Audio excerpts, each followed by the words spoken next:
by Modelo. One of the greatest knockouts you'll ever see. Incredible. Oh, and down goes Gamboa.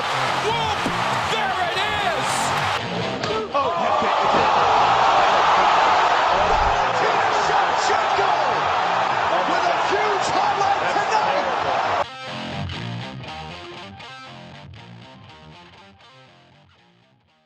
What up, brawlers? Welcome back to Throwin Hands. It's me. It's Jarrett.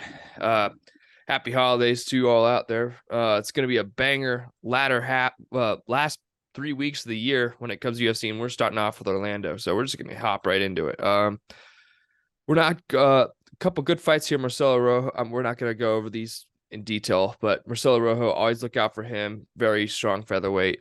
Natan Levy from Israel, and Hernando Valdez that's a good fight. But we're going to start with Jarrett. A very good flyweight bout with Tracy Cortez and Amanda Ribas. Cortez is ranked 13th, if I'm not mistaken. Ribas lost to Katlyn Chikagi in a split decision in her last fight. I mean, Tracy Cortez has exceeded my expectations personally, watching her over the years. And Amanda Ribas, she could go back down to 15, but I think 125 is a much more natural place for her. Yeah, she's ranked at both fly and straw, right? She's ranked, I believe so. On UFC, she's 15 at fly and 9 at straw. So she could go anywhere. But yeah, that's I true. I think this one's going to be a close one for sure. If Ribas gets to the ground, I'm interested to see how Cortez will handle that. I think Cortez really needs to exploit how Ribas keeps her head on a straight line, and she doesn't really have too much head movement. I'm going to favor Cortez in this one because every fight starts on the feet. But if Ribas can manage to take it to the ground, I think she takes it. But I think Cortez wins this by third round decision. Okay. I think it's going to be a close one. I have Ribas by decision. The other way, I just think I don't know why. Cortez still early in the career. She's 4-0 in the UFC. Yeah, so that's right. I don't know. I'm gonna take a little bit of experience on this one. I think if it's that close to a fight, I agree with you. Cortez could exploit her in some positions, but I'm just gonna take Ribas on this one. Yeah. Yeah, Melissa Gatto, that's a solid last win for Cortez. So, I mean, both these two young ladies are very, very talented in their respects. So we'll probably see them in a fight soon. But all right, we got to talk about this tattoo, bro. Darren Elkins' chest tattoo, the damage. I didn't share my screen. Oh, right. For the purposes of, let me pull something up first before I share. Oh, you got to see this, bro. All right. The damage. That's a top tier tattoo right there. But do you see it? I still can't see it. What? No. Oh, It's on like. Oh, I shared my. Oh, okay. We're only going to have to use audio then, because that's some phone numbers. But I'll just edit it anyway. All right. Can you see it now? Oh man. Oh, that's something. Yeah, it is. Yeah, we're just gonna use the audio for this, guys. I'm not going through and editing that, but you'll get the idea. We're gonna share it for each other's sake. But Darren Elkins, he's a guy you always want to watch. Not an impressive record, but his fights are always. I mean, Derek Minner, Cub Swanson, Connolly, Nate Landwehr, Ryan Hall. He's straddled that top 15 position, but I can't see him getting there. But Jonathan Pierce, I think this could be a good win for Elkins. Yeah, it could be. I mean, like you said, Elkins' experience, it seems like every big fight he's came up on the short end, but I think this could definitely go his way. I see it both ways. This is Pierce's biggest name. Although he did fight Makwan Amirkhani Great fight. Amir Khan has some great jiu-jitsu, but if he could keep it on find a way to keep it on the feet a little more, he'd be good. But I'm going Elkins by decision. Or ground and pound finish. That's how I see it ending. What do you think? I'm gonna agree with you on this one. All righty, cool. All right, Michael Johnson versus Mark DeCasey. All right, I'm gonna be honest. When I saw DeCasey in Columbus, I thought I was gonna see a barn burner, but this dude decided to wrestle, and he has no submissions, so it was rough to watch. And Michael Johnson can wrestle, but dude, this guy can crack. I think Michael, what's his takedown? That's my 80% takedown defense. That's gonna be tough. Yeah. So He's DeCasey, his last two, he has 19 takedowns in 26 minutes of control. Like, that's insane. that's crazy. And they're both 3. So he's controlled 26 out of the 30 minutes. Yeah. That's nuts.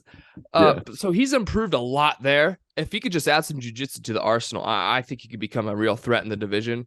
But until he does that, Michael Johnson's a crafty vet, man. He's been through the ringer. Let's take a look at Michael Johnson. This guy's a legend. He lost to Jamie Larkey, which I thought he won. He knocked out Patrick, lost to Guida, Thiago Moises. He got subbed by Stevie Ray. Oh, then he went down to featherweight. I forgot about that. Lost to Josh Emmett. That dude can crack. We'll talk about him, Emmett, more in February when he fights Yair Rodriguez. But yeah, Dustin Poirier, Khabib, Gaethje. The farther down you go. Nate Diaz, Beneil Dariush. He's a dog. I love him. Melvin Gillard. I mean, Gleason Tebow, Joe Lozon. All just. I mean that he's never had an easy fight. that win over Dustin just shows like what Johnson can do. It's just he's inconsistent. Like he's an inconsistent fighter. Like stuff like that happens, but you never know what to expect. So, yeah, you never know what to expect. And DeCasey's consistent. It's gonna be boring, but I think DeCasey grinds us out to a decision. I mean, I think he's gonna have a lot of control time along the cage because I don't see Michael Johnson getting taken down, too much. But I got DeCasey by decision. Although I want Michael Johnson to really just overhand right go burr, knock him out. But we'll see what happens. What do you think? But no, I agree. I see DeCasey out wrestling him, out controlling him. I got DeCasey by decision too. All righty. Ooh, this is a solid fight here. Clay Guida versus Scott Holtzman in the lightweight division. Clay Guida is a veteran of the game, and I'm not even exaggerating anything there. It's lost to Puyes.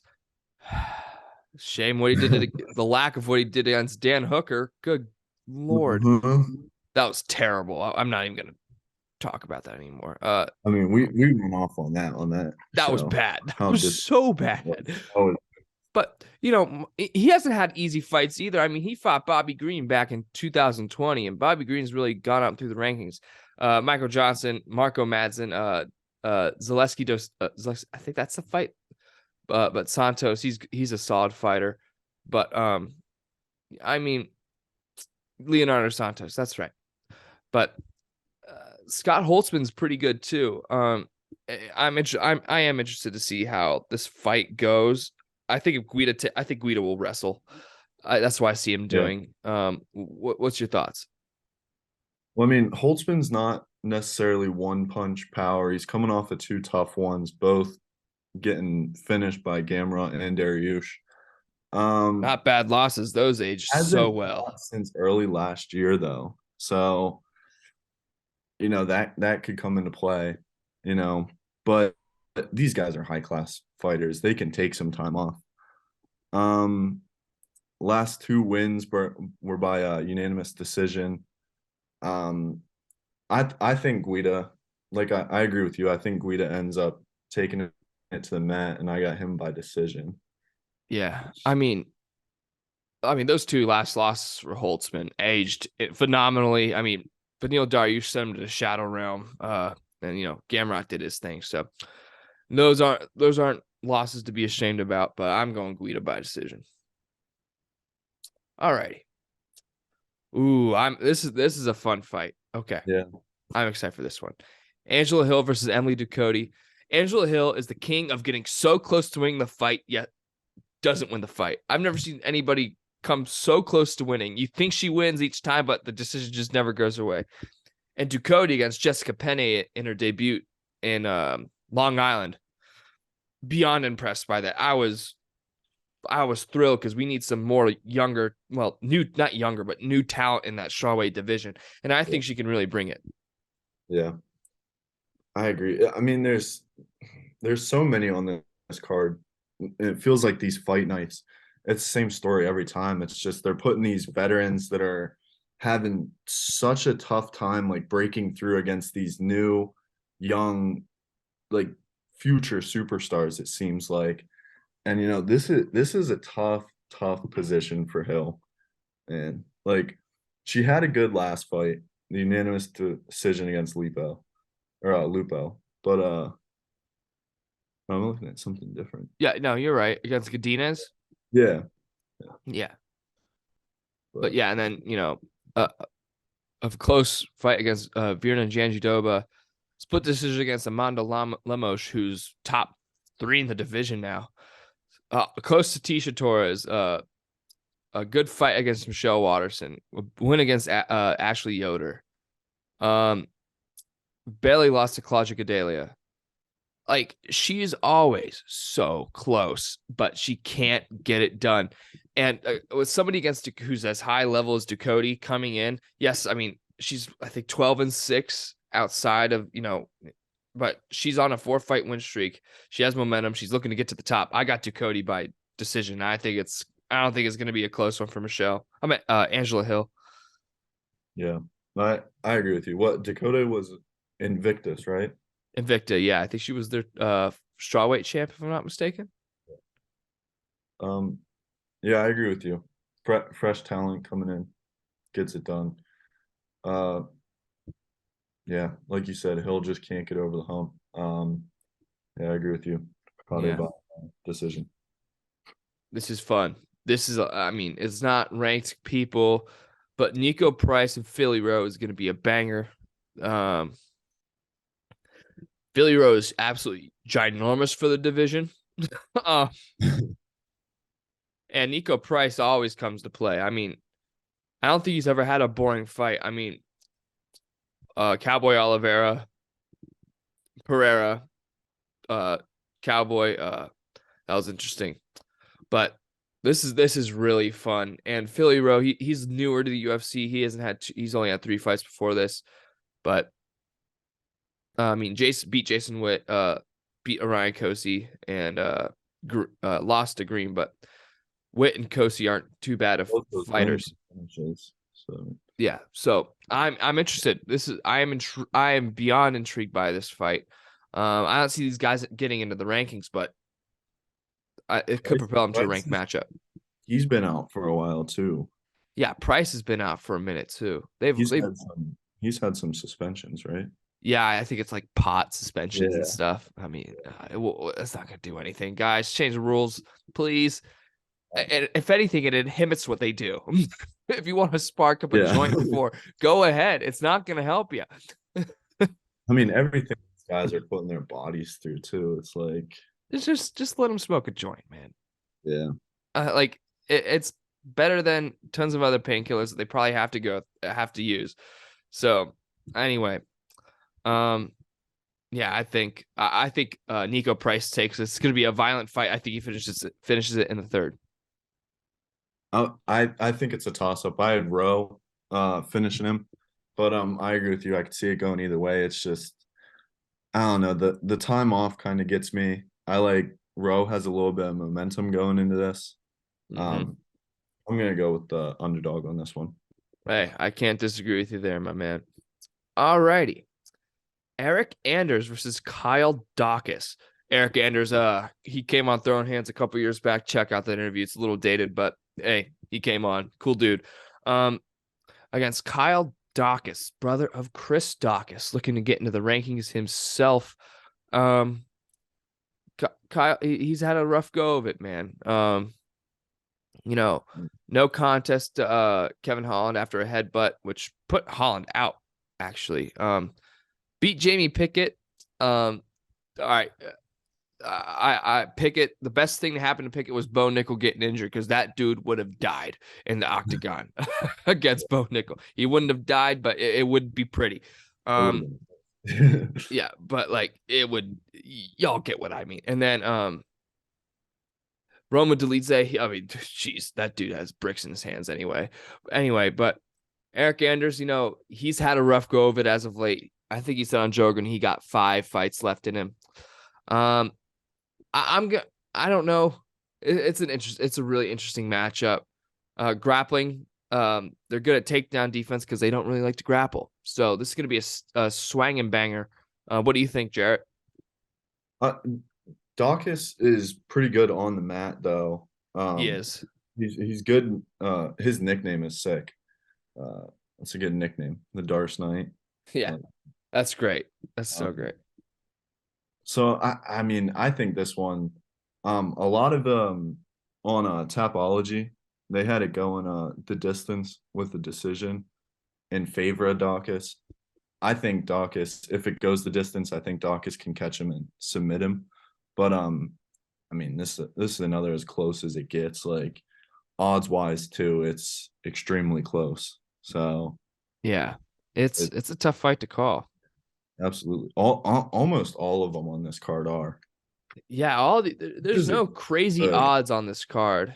Yeah. But I'm gonna go Eric Anders by he's my guy, man. I'm gonna screw it and say Eric Anders gets it done by second round knockout. That's my guy. He came on he's been on the show, man of the show, friend of the show. But if you disagree, I can't disagree with you there. I don't disagree with you. I mean, I completely understand. This is an anything can happen fight for sure. Definitely. Who do you have?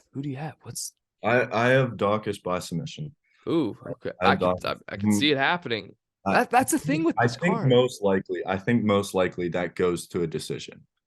Yeah, I agree. I think both me and you are thinking like, I don't want to keep picking a decision for this fight card. It's like there's going to be a couple fights where something happens, and I think this is one of them. I don't disagree with you that Anders can put him out, but I also think Dawkins, if it gets down to the mat, if they do get down there, I think Dawkins can submit him. So yeah, I agree, man. Yeah, I mean, this is a fun card, but it's a lot of just bangers. I can't see finishes. That's the thing with this card, in my opinion. But it'll be fun. I can't wait. All right, Jack Hermanson versus Roma Delidze. I forget who stepped out. I think it was Brunson. Yeah, Brunson had an undisclosed injury. I don't get why Hermanson's taking this fight. He has nothing to gain from this. This is a bad matchup for him. Dude, I like Delidze a lot. I love Delidze. That last fight was real nice. Was it against that was what's his face? The one where he got taken down and went straight to the elbows. Phil Hawes. Yeah. Ugh. Yeah. That was first off, the corner should have thrown in Hawes' towel, bro. And then he popped the knee. Yeah, he popped the knee out. Popped the knee, knocked him out the next round. But yeah, I was watching a podcast on this, and then I watched the fight afterwards, and you can see just how like Delidze just like kind of after he popped it, he let him up, and then Delidze just like backed off for like a solid 45 seconds, was just backing off and just throwing a couple of jabs, and then like it was almost like he didn't want to finish him because he thought the corner was going to throw in the towel or something, and then he just rushed right in and finished him. Like, yeah, that was he was in control of that. He should. I don't blame Delidze for doing that, but if I were in that position, he's not going to defend a takedown with a bum knee. Yeah, just put him to sleep that way. But yeah. But this is a fun fight, man. I can't wait. Jack Hermanson's striking looked great against Chris Curtis. It looked much improved, which he needed to stay in this upper echelon in the division. And I think he is the dark horse of the division personally. But he didn't need to take this fight. He did not. He should have just said, "I'm gonna wait." Yeah. But I don't know. What do you think of the fight? I think Delize finishes him. Oh, I think Delize man. finishes him. I just I really like Roman though, so I feel like I'm a little biased on it, but Hermansson's the favorite, not only on the odds, but the fans too. He not by much, but he's 60% of the fans vote on Tapology, which I kind of like that. I kind of like the fans vote just to see how everyone else like us is feeling. Yeah, I But agree. and it could go the distance, but I think if it goes that late, I think Delize finishes him. Yeah, it's now I'm gonna go Hermansson by submission. I like my boy Jack. That his jujitsu's nuts. It's He's got good losses too.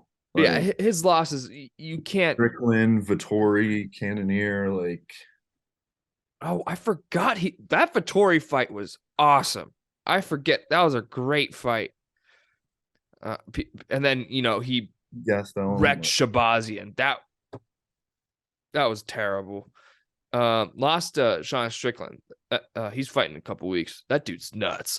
Did you see that video of him sparring the boxer? You said Strickland? Yeah. Did you see that No, video? Oh, I'll no. send it to you. It's absolutely hilarious. He's just talking crap the whole time to him. Strickland's one of my favorite guys. I definitely think this fight either goes. I think if it goes the distance, I don't see Hermansson finishing him. I see Hermansson winning by decision. And I think it's close enough that it could go the distance. So I think it gives more time for Roman to, Load up a right hand or something. get something going. Yeah, I mean, I got to give it to Jack in his last fight. 100 significant strikes to Curtis's 43. I mean, Chris Curtis is a striker, and I would have expected him to outland him, but hey, credit Jack Hermansson. All right, next fight. We got some heavyweights. This is what we want. I fear for Tai Tuivasa in this one, bro. Mm-hmm. He just got knocked out 3 months ago. Sergey Pavlovich is absolutely terrifying. He has a 7-foot reach. What are you gonna do? That's really. I mean, I was gonna talk about it later. That's what made me pick him. Spoiler alert, I picked Sergey in this because like what happened with Tai is like the body shots from Gain killed him. Like imagine what Sergey could do. Like just jab him. Yeah, like it's gonna be a good one though. Like, and the thing is, you can't count Ty out, and because he has that one hitter quitter power. Yeah, I mean, he slept Derek Lewis, like night and night. But dude, that fight wasn't going to decision. But I honestly think Pavlovich submits him. I mean, his grappling's really good too. I think Pavlovich has championship potential. I'm going to be completely honest. He really does. Ty has it, but he needs to hone it in a sense. But Pavlovich, he could win one more fight and be in the title picture. So that's what I see with Pavlovich. He's probably just not popular. That's the thing. If he was more popular.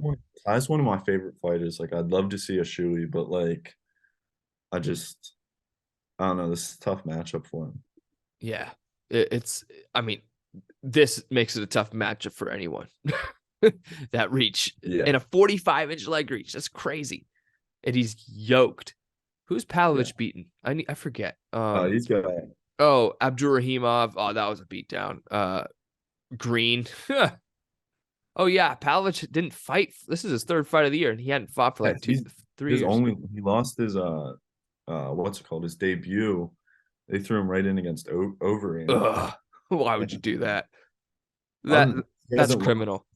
He's 4-1 in the UFC. Yeah, I mean, if Overeem's your only loss, that's okay. And you can credit that to even like, oh, it's your debut. Maybe he's fighting nerves. Like I know I'd be fighting nerves. Like, anyone would. Any normal person. Yeah.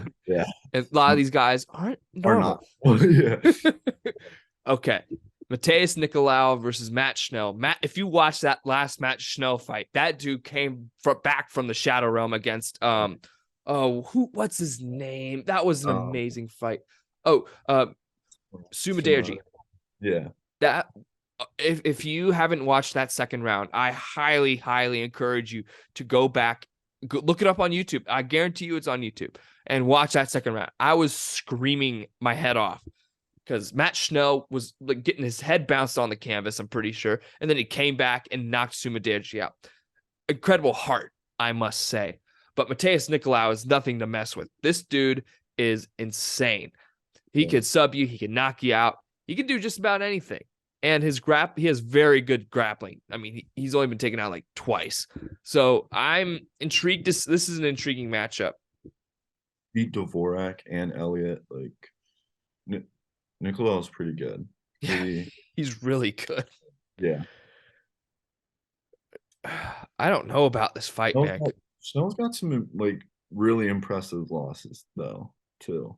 Yeah, that's true. And he was at 35 at one point. Royval and Pantoja Alexandra Pantoja. I mean, both these guys. It's a tough one to call. I don't know. I'm leaning Nicolau, but I can't count Matt Schnell out after watching that last one. Yeah. I had Nicolau by decision. So I got that too. I'm glad we're agreeing on that one. But hey, Matt Schnell might come from and this is the second most disparaged odds on the card. But this is the fight that we need to see. So Rafael dos Anjos, after he got knocked out by Fiziev, said, "I want fun fights." This is as fun as it gets. That's all I'm gonna say. Barberena gets a nothing but bangers. That Matt Brown fight back in Columbus on March 26th, I was there. That was awesome. I've never felt an atmosphere like that. Then he comes back and fights Robbie Lawler. Great 2-round bout. Ruthless Robbie, he's just old, and he got gassed out and he lost. That breaks everyone's hearts, and I don't think Robbie should really fight again, even though he's fighting Santiago Ponzinibbio next week. That's awful for him. Anyway, I think Rafael dos Anjos honestly mows through him. Skill-wise, dos Anjos is still there, in my opinion. His chin's just not because he's 38 or 37. He's one of the two ages. But the skill's there, but the chin isn't. I think it's going to be closer, a lot closer if it stays on their feet. But I think Dos Anjos is going to take him down a lot. Like I was going to say, check in on the grappling. I want to look at those. Yeah. That could definitely be the difference, I think. It could. And then if you look at win by, Dos Anjos can do it from anywhere. So, money line. Oh, there's odds. Huh. Oh, we're going to talk about some odds laws later. I don't know if you saw that, but we'll talk about that later. I'm going Dos Anjos by knockout, bro. I think it could be destruction. I really do, because I don't think Barberena is nearly on the level skill-wise that Dos Anjos is. I like that. That's a solid pick, because I had Dos Anjos by decision. So, I mean, if he's going to control him that long, I absolutely could see a finish. Yeah, I think Barberena is fun, but I don't think he's on that skill level. All right. This is a fantastic main event. I am in love with this. Yeah. Stephen Thompson, number 6. First off, 39, still number 6 in the world at welterweight. That's mind blown. That's phenomenal. Kevin Holland, man, going down to 70 was the best decision he made, and the only reason he lost to Hamzat is because he wasn't prepared for a wrestler. There's other reasons. That card was a mess, but I think Stephen Thompson needs to win. I don't know what to think of this matchup. Like, there's so much that could happen. I know, bro. Kevin Holland's so much longer too. Yeah. I mean, Stephen Thompson and I are almost like proportionally the same. That's actually really freaky. But I mean, 81-inch reach. I mean, he has a 6'9" reach. His legs aren't the same length, but that Kevin Holland has that piston of a right hand. If it Joaquin Buckley got sent to the moon. Yeah. I don't know. I don't know either, man. I really don't know. Holland's got some tough losses. Thompson has fought almost everyone. So Yeah, I mean Thompson. The last two people he lost to were Gilbert Burns and Bilal Muhammad. Um, I mean, look, here's my thing with Bilal, man. Once that dude finds somebody who can stuff some takedowns, it's over. yeah. He might go night night. But we're talking about Stephen Thompson and Kevin Holland here. Kevin Holland's jiu-jitsu is really good. And I think if he gets in a pinch, he might just take it to the ground. And that's what Kevin Holland doesn't throw head kicks, really. Yeah. Stephen Thompson, if you watch his debut, go watch his debut. I highly encourage you to, because that head kick was nasty. I'm broke on this one. I've been thinking about this one all day in preparation for this, and I don't know. I don't know either. I think it's anything can happen. I originally my original thing was Holland by knockout. Just catching him off power. But I mean, then you look at it and it's like, can he even outstrike him? Like, can he even outstrike him? You don't know. But I feel like Holland has the one punch power to put him out. But if Thompson just keeps on landing like he usually does, it's tough to beat. Yeah, and if you look at Stephen Thompson, I mean Kevin Holland, he said, I think he said he wanted to kind of stand and bang. He's excited to fight a striker, but this isn't the guy you want to strike with, dude. Like, I'm going. Oh, this is tough. I'm going Kevin Holland by submission. I really think he can do it. And I mean, his jiu-jitsu, Travis Luter, black belt, you can't go wrong. I am very unsure with this pick, but I'm going Kevin Holland by a 4th round submission. What do you think? I was gonna say Kevin Holland with a knockout in the late rounds. So All righty, that'll do it for the card. Great card, banger of card. We'll be back Tuesday. He and I will be in the studio Monday or something, and you can see the episode Tuesday when we review it. But we got some lots happened, and we have to talk about it. Yuri Prohaska is out of his fight against Glover Teixeira. If you pay any attention to mixed martial arts, you probably heard, but we have to talk about it. Yuri wanted to fight with one arm, and if you could hardly take him down with 2 arms in the last fight, how do you expect to keep him up with one? yeah. So Yuri did the manly thing. He was a man of samurai code. He vacated the title, and now it's Jan Blachowicz versus Magomed Ankalaev for the title. Glover wanted Jan, but UFC said nope. I was gonna say they offered him. They offered him Ankalaev. That would have been murder, bro. With no time to prepare, like you'd have to change up your whole fight camp. Mm-hmm. And then he said he wanted it in Brazil, but dude, I don't think that would have changed the result. I think Magomed Ankalaev is really, really good. So you can't I mean, don't get me wrong, I love Glover more than the next guy, but as much as the next guy rather. But I would fear for Glover in a fight against Magomed Ankalaev. But they should have made it Jan versus Glover. But here's what's gonna happen, I think. Jan and Magomed Ankalaev are going to fight. Yuri's probably going to be out for about a year. And then Glover Teixeira gets the next title shot. I hope that's what happens. I really do. Because Glover, if he doesn't get the next title shot, he's never getting another title shot. Yeah. And then Yuri has been guaranteed another title shot once he comes back, as he should have. Mhm. Okay. That was a lot of talking. But I'm going to Marcel Dorff real quick, because not too many fights have been made. Here's what I'll say though. I think Dana White said, what's his face? John Jones is not what's his face, is John Jones, but is going to fight at 285 in March against either Ngannou or Curtis Blades. I fear for both Ngannou and Curtis Blades. I think it should be Blades first. I think you should fight Blades first. Ooh. I personally wanted to fight Gain. Yes. That's what I was saying. I want him to fight Cyril Gahn. Yeah.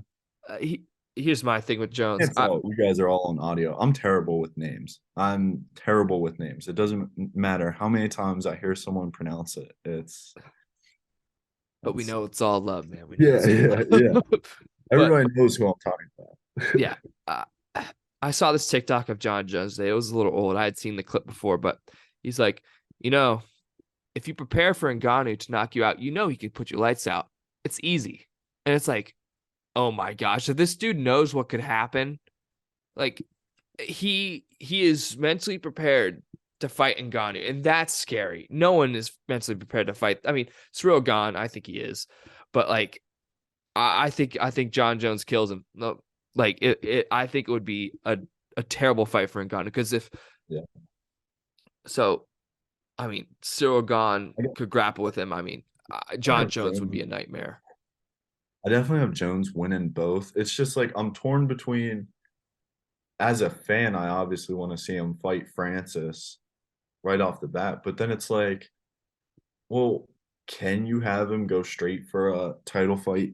I mean, no matter who he is, like I understand that he's most people's best fighter of all time, but like, I don't know, how much can you excuse to just completely jump your heavyweight debut and you throw him right out into a title fight? Like, well, here's the thing. If it was a normal champion, 1 or 2, 3 defenses, he wouldn't get a title shot. John Jones has won 14 title fights. I mean, can you argue with him getting an immediate title shot at heavyweight? Exactly. I mean, if he does get it, I'm not gonna. It's not like I'm gonna complain. It's not like I'm gonna be like, oh, well, that's unfair. Like he doesn't deserve it. No, the dude deserves it. Stop it. I'm still gonna buy the card. Like, yeah, of course we're gonna buy the card. But buy the card. Like, or go to B-dubs. That's a great way. If you can't afford the card, go to B-dubs. It's always a good time. Yeah, buy the card. Yeah. Or mooch off friends. That's what I've done. Yeah. I've mooched off friends. But I think that gosh, that's heavyweight's a weird division. Stipe doesn't want to fight. I don't think he'll fight again. Greatest heavyweight of all time. He should just ride off into the sunset. I think he should just retire after Cormier. That's just my opinion. But I met Stipe, great guy. It's just it's a mess, man. And then so we know John Jones is coming back, which makes me happy. Oh, so apparently, what's his face? Alex Pereira makes Glover watch his fights, watch his win against Adesanya every time he goes over to Glover's house. That's hilarious. But rumor mill has it, Khamzat Chimaev turned down a fight at 205 against Alex Pereira. It was going to be at 85, but Alex cannot make the weight. And I think that brings a couple things into question. Why is he fighting at 85 if he can't make weight on 2 months' notice? Yeah. Like, that is weight bully extreme. Like, that is horrible. Yeah.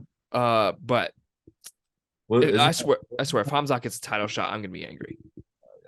Didn't Joe say it? Wasn't that Rogan who said that, like, Pereira's weight cutting is like legal cheating, sanctioned cheating? Yes.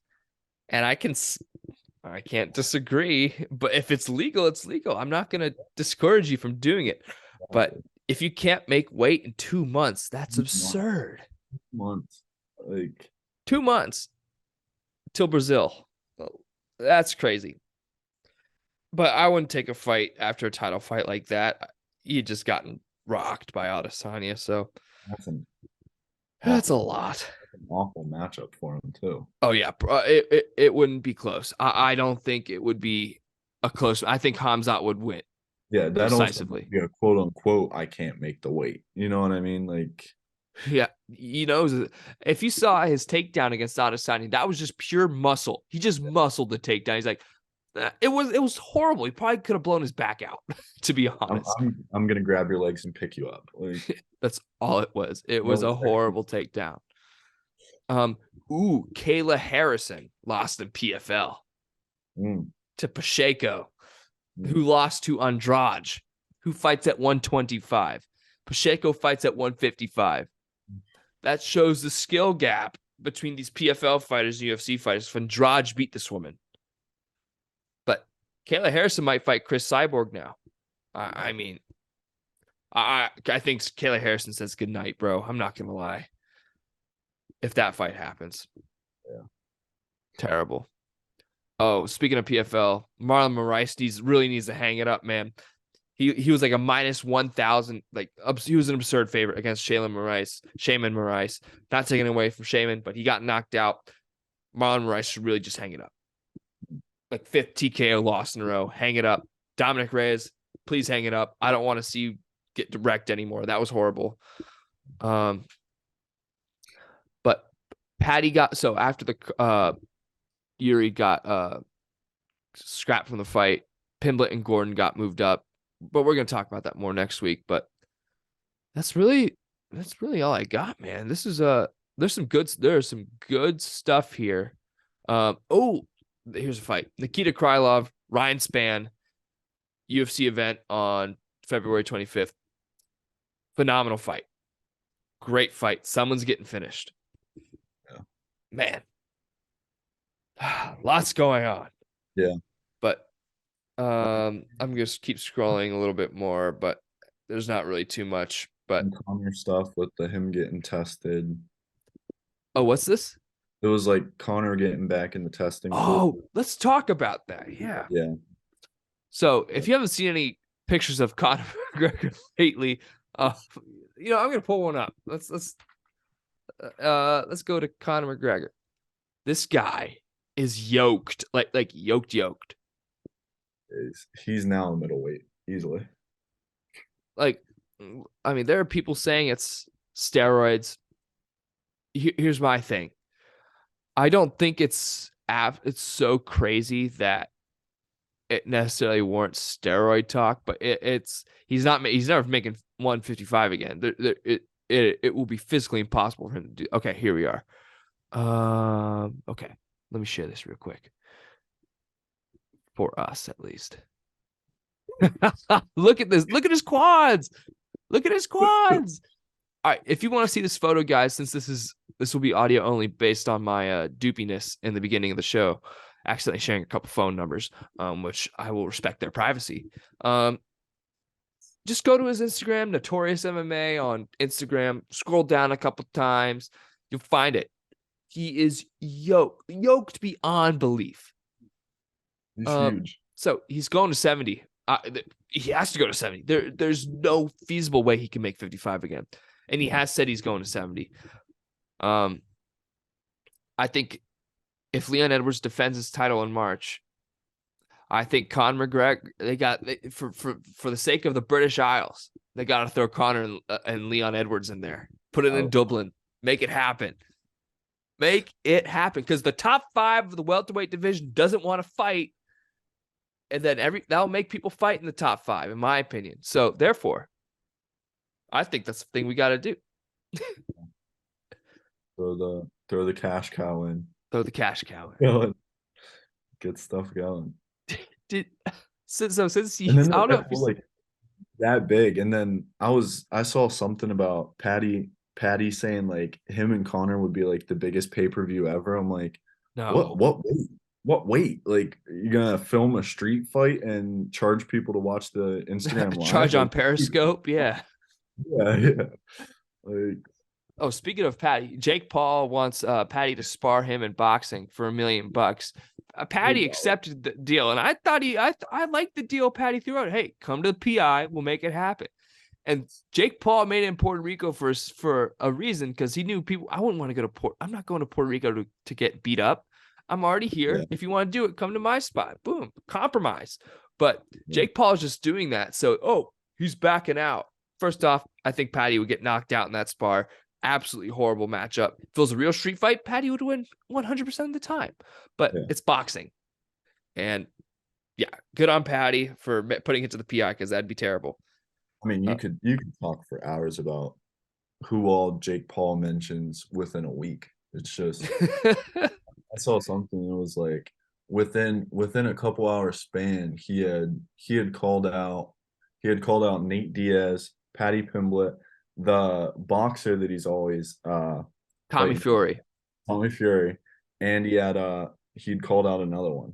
And I'm like, Andrew Tate, like all within a couple hours. Like it was just back to back tweets. And I'm like, you can't make this stuff up. And I call me crazy, but I think Andrew Tate would kill him. I'd love to watch it. Dude, Like, I would pay money to watch that fight. oh, that's what it's so annoying for the sport, but at the same time, it's just like it's just random people fighting each other. So it's like it's fun to watch. Like it is entertaining, but it's not like real Yeah. fighting. And when it comes to combat sports athletes, Andrew Tate would be the youngest one he's fought, and he's 36 in like 2 weeks. Yeah. But dude, if you've seen Andrew Tate highlight reels, that dude can crack. It is absolutely terrifying. If you've seen the highlight, if you don't think he's legit, go just look up Andrew Tate kickboxing highlights because that dude puts lights out. He doesn't wobble you. He's very precise and he puts you out. So that's what I think would happen. But one last thing, I don't know if you saw this, but I decided to look on USADA's website to see how many times Yuri Prohaska's been tested because he got tested like 24 times within the past couple months. He's been tested in his 2.5 years in the USADA testing pool. Yeah, probably 2.5 years. 77 times.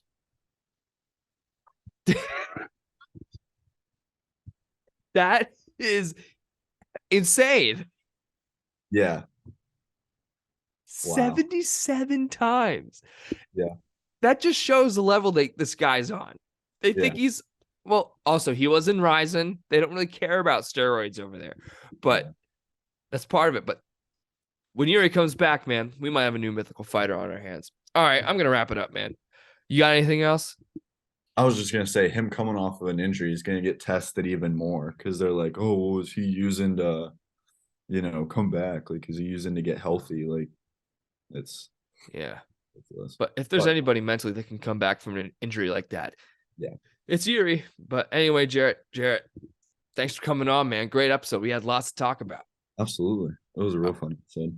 Yeah, that was a fun. This was a fun one. So when we're back, we're gonna review Fight Night, Thompson versus Holland. Banger of a card should be, and then a week from today, from when this episode comes out, we got another pay-per-view to go over, and then after that, Strickland versus Cannonier, and then year-end review stuff, and then we're starting 2023 off with a bang. I forget who the first card is. I'm actually gonna take a look at that real quick before we bounce, but it's good stuff. On top of all this stuff, throw in finals week. It's like, yeah. Oh, Gaslam versus Nasiruddin Imamov. Imamov, I know you said Gaslam was ducking you because he dropped out of the fight back in April, but Gaslam's the last dude to drop out of any fight. Stop it. Anyway, so that'll do for this episode of Throwing Hands. For me and Jarrett, this has been Throwing Hands. We'll see you guys next time. Peace out.